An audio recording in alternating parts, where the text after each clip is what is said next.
El pasado domingo en México se ha celebrado la consulta de revocación de mandato presidencial. Este proceso, como muchos otros en el mundo, tuvo la participación de observadores internacionales. Sin embargo, en este país se denomina visitantes. Hoy vamos a conversar con Fernando Tuesta Soldevilla.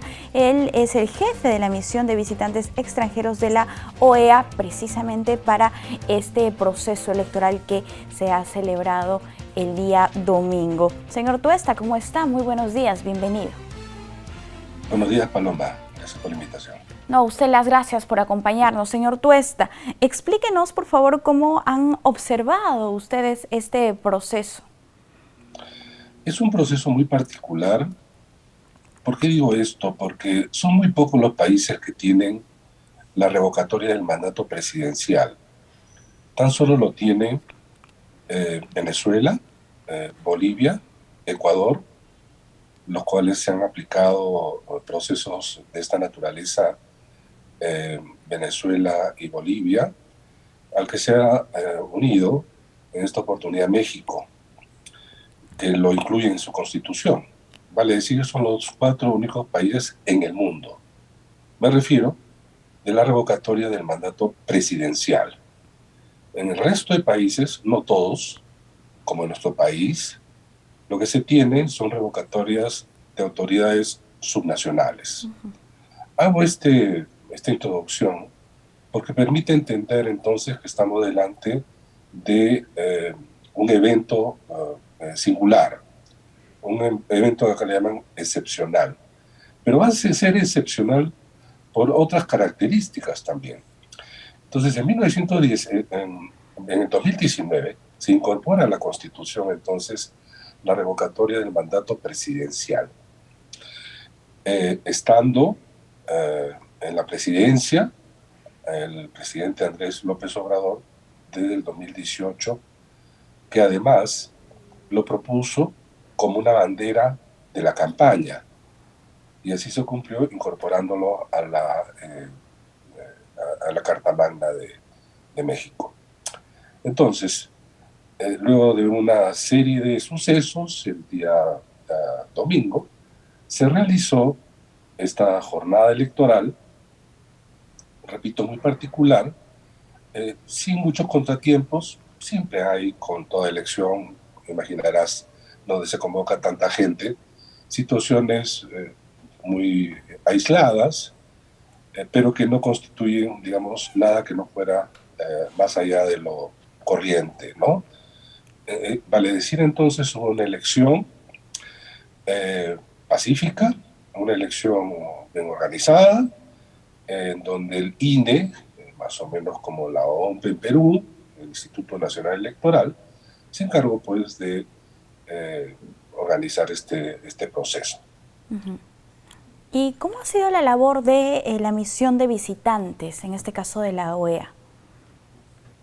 Cierto, en tu introducción has señalado con certeza que en general se llaman misiones de observación. La OEA, en su departamento de observación, que lo tiene hace muchos años, además que cumple 60 años de misiones de observación en América,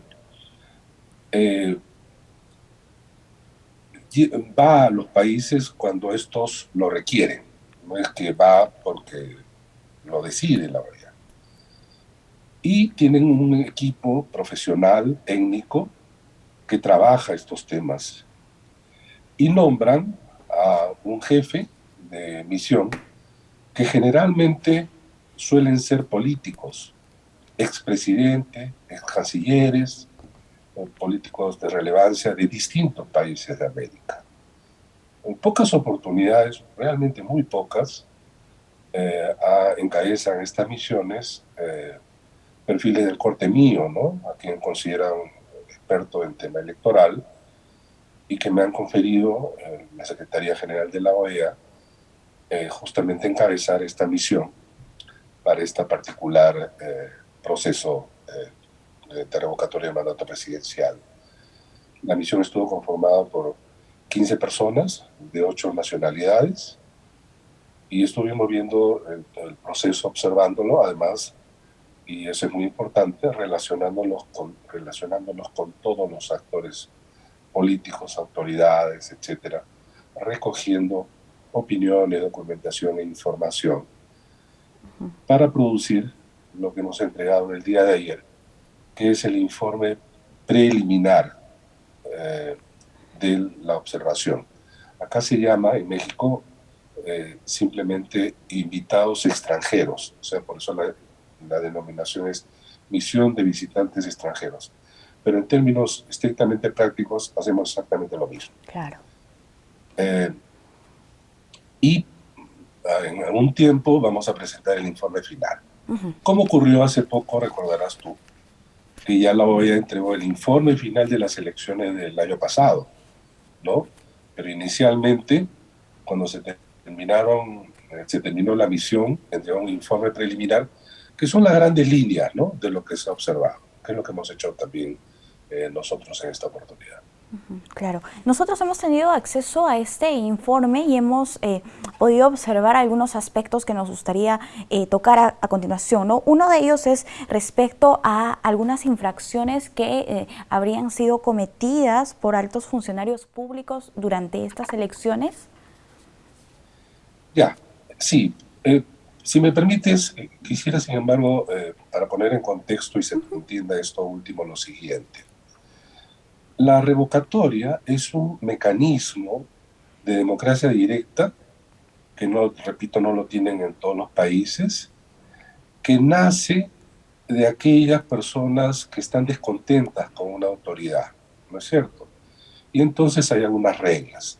Acá en México, para que tú solicites revocar al presidente de la República, requieres entregar 3% de firmas de adherentes para que se realice la revocatoria. Este es un porcentaje muy bajo, dicho sea de paso en términos comparativos.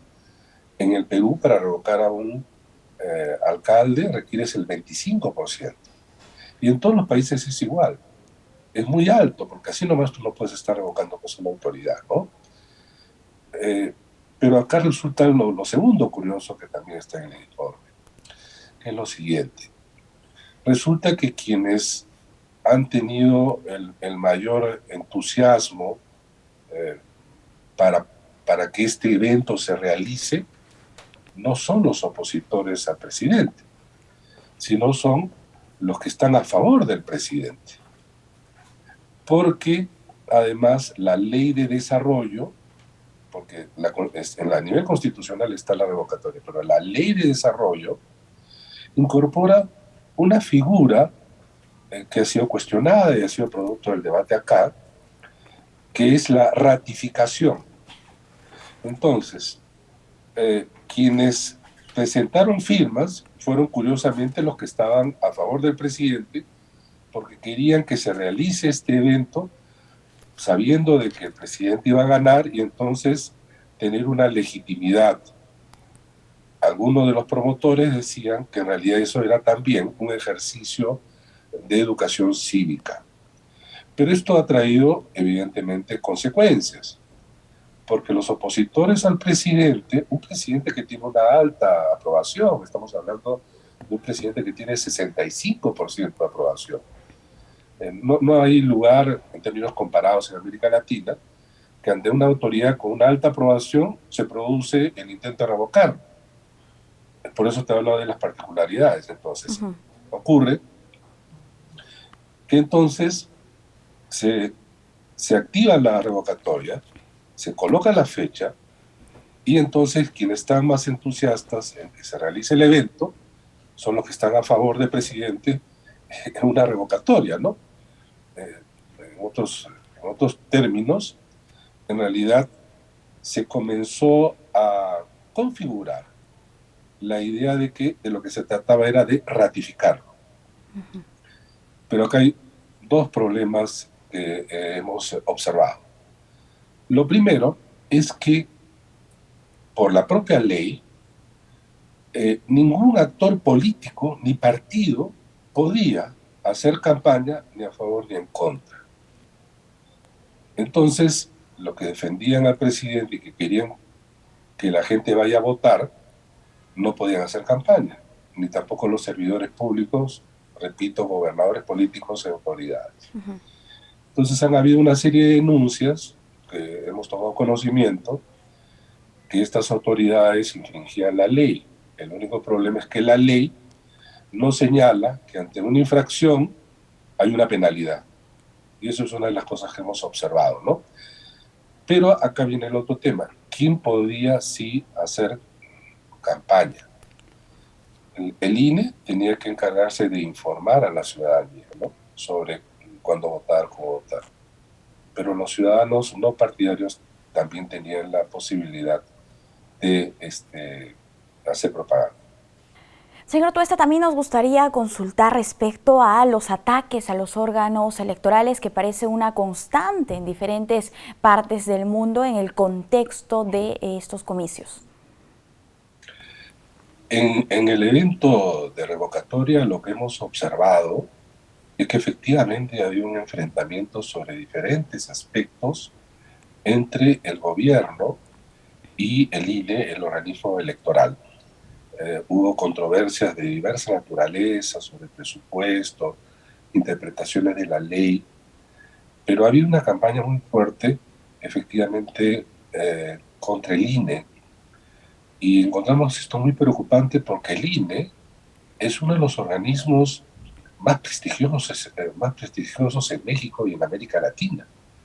Ha sido un baluarte institucional en la transición democrática de México y que consolida efectivamente la democracia.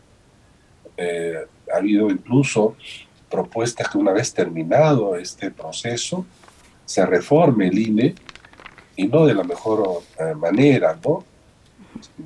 Nosotros hemos invocado a que esto se tome con tranquilidad, porque estamos delante de una institución pilar de la democracia mexicana y latinoamericana.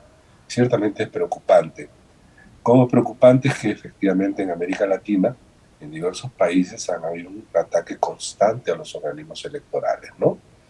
Descalificar al árbitro, tratar de desconocerlo, deslegitimarlo, no es bueno en general para las elecciones, los procesos electorales, no es bueno en general para nuestros sistemas democráticos. Bien. Señor Tuesta, muchísimas gracias por brindarnos esta entrevista. Ha sido un gusto conversar con usted y que nos explique cómo funcionan las cosas en México. Hasta una próxima oportunidad. Nosotros hacemos una pausa. Volvemos.